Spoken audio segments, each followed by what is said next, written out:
রাজ্যের কোষাগারে টান, আর তাই নিয়োগে টানা হয়েছে লাগাম। রাজ্য কর্মচারীদের দিয়ে রয়েছে বকেয়া।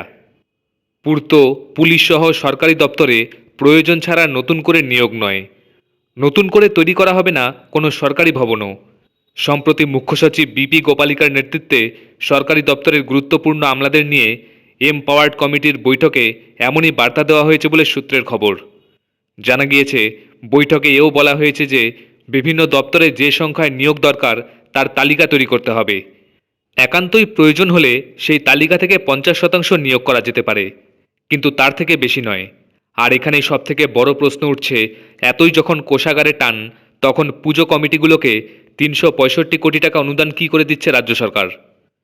প্রসঙ্গত, মঙ্গলবারই মুখ্যমন্ত্রী মমতা বন্দ্যোপাধ্যায় ঘোষণা করেছেন, এবার 34,000 ক্লাবকে 85,000 টাকা করে দেওয়া হবে।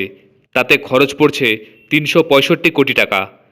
বিজেপি নেতা সজল ঘোষের বক্তব্য, 600 কোটি টাকা দিয়ে প্রধানমন্ত্রী চন্দ্রযান বানিয়ে চাঁদে পাঠিয়ে ভারতের পতাকা পুঁতে এসেছেন, আর মুখ্যমন্ত্রী গত 2 বছরে 600 কোটি টাকা খরচ করে ফেলছেন। এই বছর 4.25 কোটি টাকা খরচ করেছেন। একবার ভেবে দেখুন, এই টাকা দিয়ে কত মানুষের চাকরি হতো। সিপিএম নেতা তথা আইনজীবী বিকাশ রঞ্জন ভট্টাচার্যের বক্তব্য, মমতা বন্দ্যোপাধ্যায় বাংলায় উৎসব, খেলা, মেলা, হাঙ্গামার প্রবণতা তৈরি করছেন।